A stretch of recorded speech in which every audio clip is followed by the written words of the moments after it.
founder of the Shiv Nadar University, Mr. Shiv Nadar, Chancellor, Mr. Shikhar Malhotra, trustees, Ms.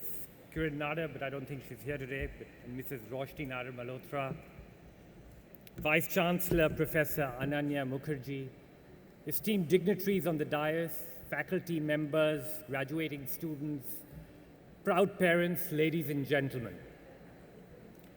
Convocation addresses are theoretically meant to give instruction and inspiration to all the students as they head out into the world.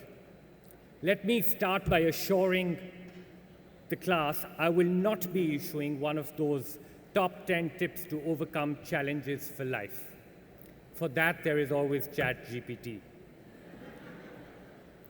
I'm aware that you are children of a new millennium, and I'm some guy born in the prehistory of the 1980s.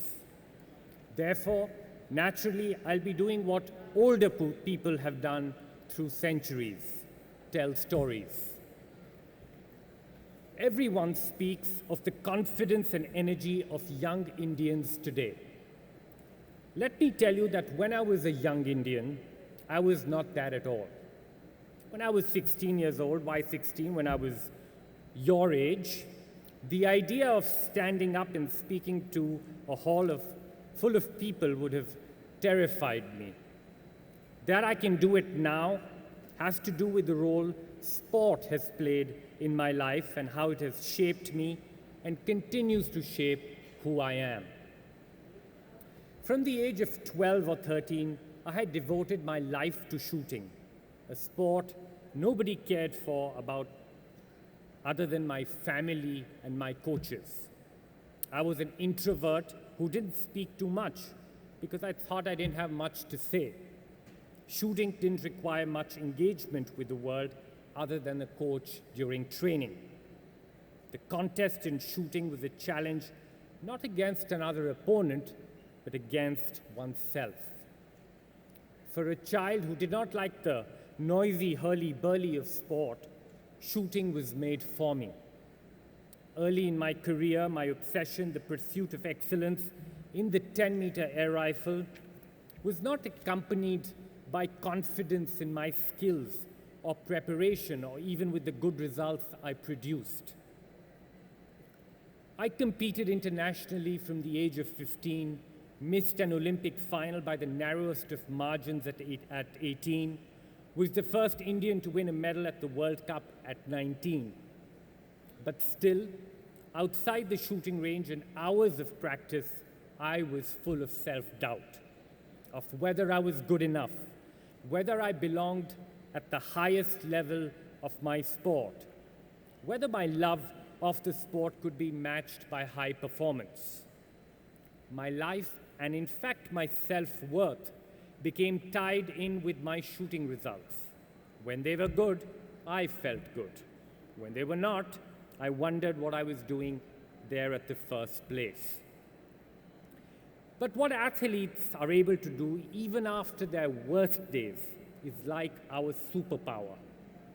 More than natural talent or the ability to work hard, which is pretty special, our superpower is how, after bad outcomes, we find a way to get up the next day and go again.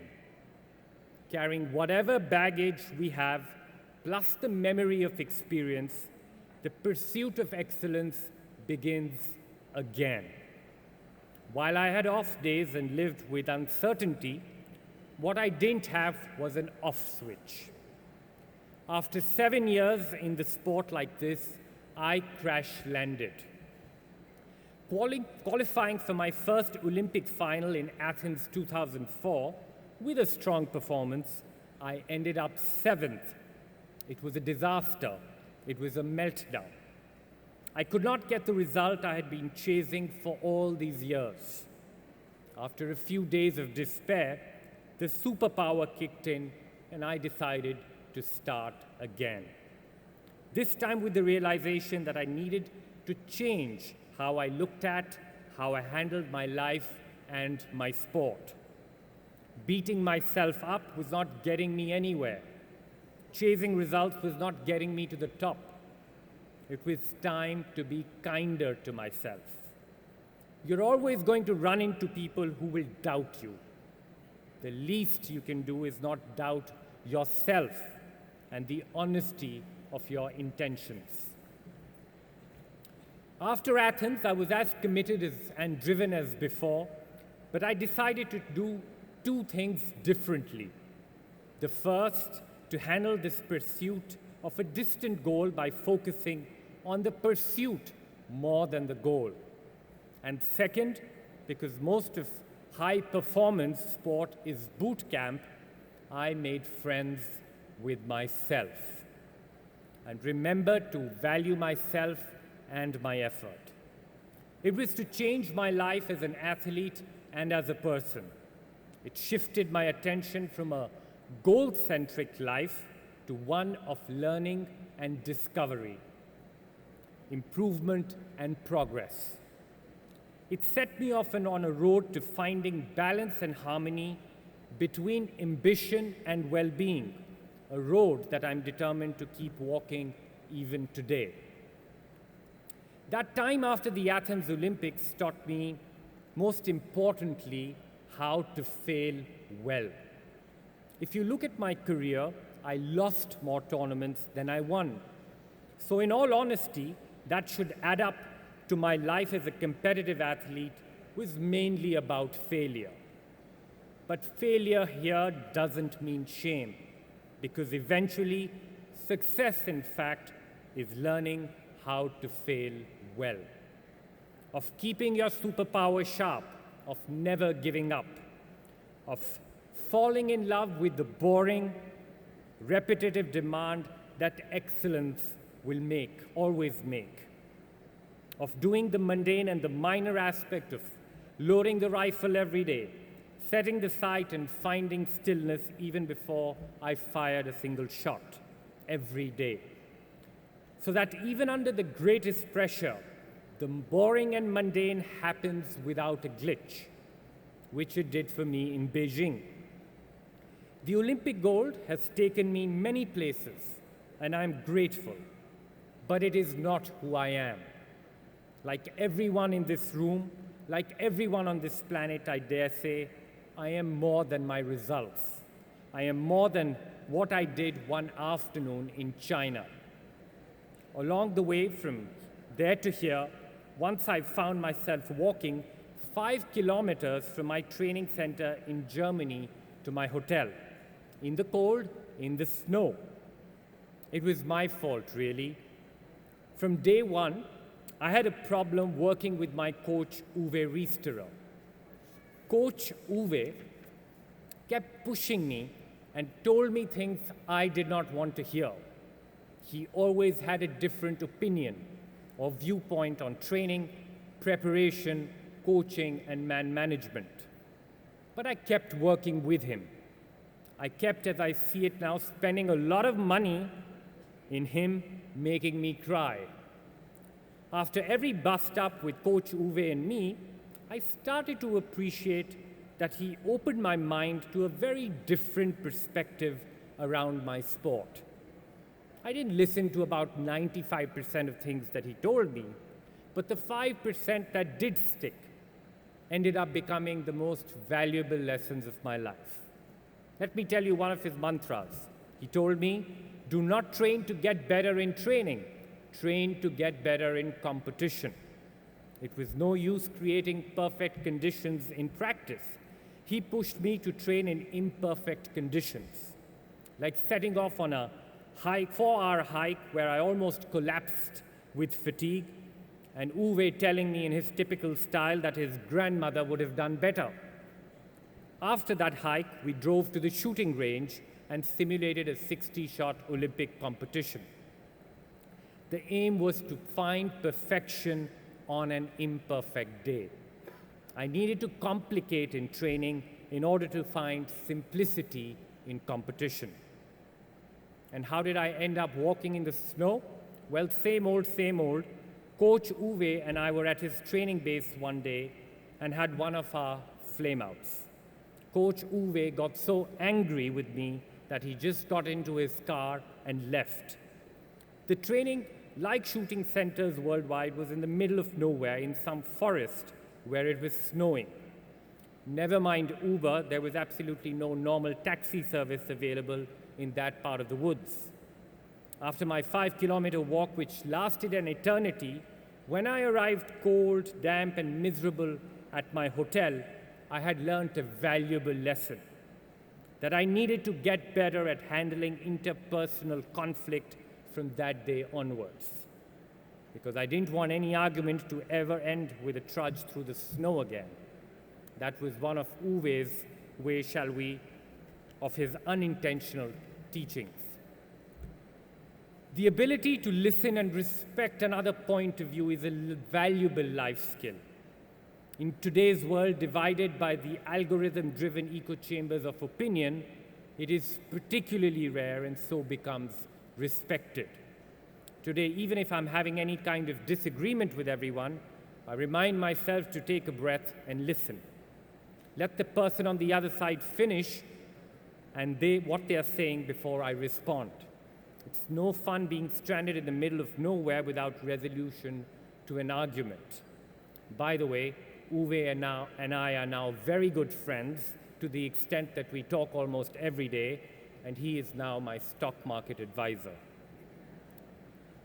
I competed in 5 Olympic Games, and each one of them changed me, and I learned to accept and absorb the change. Dealing with external change is one thing.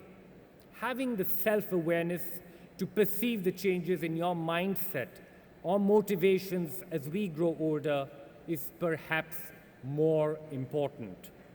I had gone to every Olympic Games, I realized, as a different person. Bindra Sydney 2000 would not have been recognized by Bindra Rio 2016. When my shooting results picked up after 2004, my other coach, Gabby, the one who I actually liked, forced me to change my technique.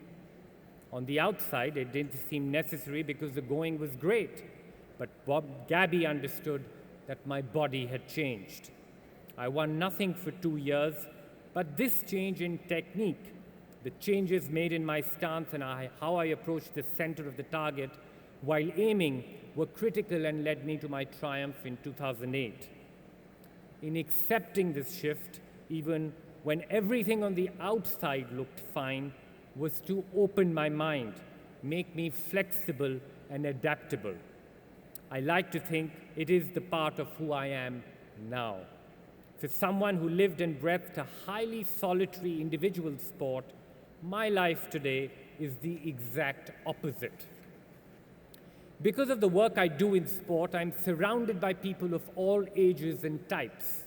It could be young athletes with whom I share my experiences of being anxious and not confident before competition, which leaves them either very amused or quite reassured. I'm constantly in touch with many people in the state of Orissa and Assam, be it government officials, sport administrators, science professionals, or primary school teachers who deliver the Olympic Values Education Program. The Olympic Values Education Program, or OVEP as we call it, take the simple lessons of sport twice a week into government schools' physical education sessions, but make it original in its execution. The aim is to promote inclusivity, activity, and collaboration to increase physical literacy based around core values of the Olympic Games: respect, friendship, and excellence. Teaching lessons of fair play, honesty, and integrity. These values were fundamental components of my career, but to bring them home, as so to speak, to thousands of school children has been the most rewarding experience of my life. What began with 90 schools in Orissa, this year we will scale up to 60,000 schools across the state and be integrated into the state school curriculum. I'm as proud of belonging to this team of thousands of teachers and students as I am of any of my sporting achievements.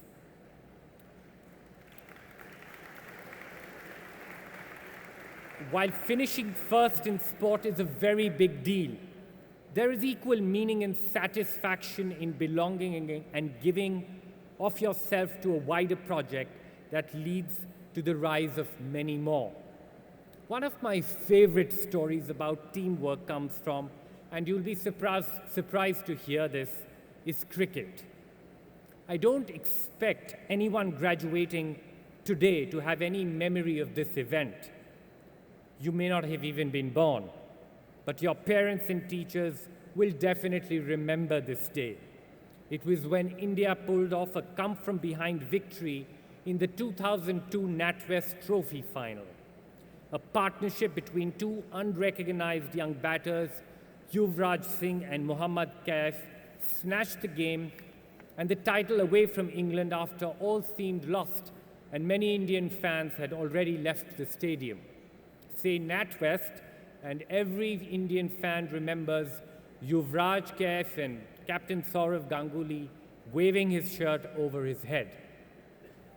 No one will remember the current Indian men's coach Rahul Dravid's role in that game. But he looks at this final with great amount of fondness and pride. If you look at the scoreboard, it will be hard to fathom why. Dravid had only scored 5 runs of 13 balls. But in that final and the months preceding, Dravid had taken on an unusually and physically demanding role, which eventually served the collective interest and balance of the Indian team. An accomplished batter, Dravid became wicketkeeper for India's ODI team. By taking on 2 roles, batsman and wicketkeeper, Dravid had freed up a spot in the lineup, which meant India could play an extra batsman at number 7. That extra batsman was Mohammad Kaif, who was the man of the match in that NatWest final, which would not have been possible without Dravid's willingness to go the extra mile. In the highlights reel of that match, someone else is hero and centerpiece. But without Dravid's role in that team, the fairy tale finish itself would not have been possible.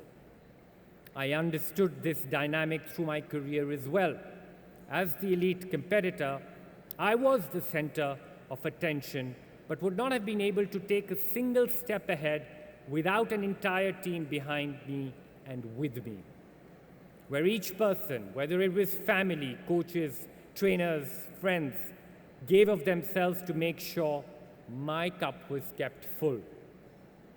Even in the me-first world of elite sport, nobody succeeds without a portion, or if you like, portion, of selflessness and sacrifice added to the mix. The values of those individuals who do so is priceless, because they are the part without the whole can never be complete. They are the people without whom you would have been who you want to be and you will be tomorrow. Whatever might your dream or passion be, give it all it asks of you: commitment, dedication, and time. But also invest in the relationships that the pursuit of your dream will bring you. The most valuable of these might often be with the ones that make you feel uncomfortable or challenge and tease and upset you. Be there for each other in good times and bad, because people matter, people count. Regardless of how much you end up achieving, and may it be a lot, you will always have memories, relationships, and experiences. It is more than a fair bargain. I don't mean to keep so many of you young people from enjoying your day, so very quickly, I'll confess that I've never really understood what is meant when folks say the world is your oyster. It doesn't make sense to me even as a metaphor about making pearls. To the graduating class of 2024, I say the world is your canvas. Fill it with joy, camaraderie, empathy, and dreaming. Thank you very much.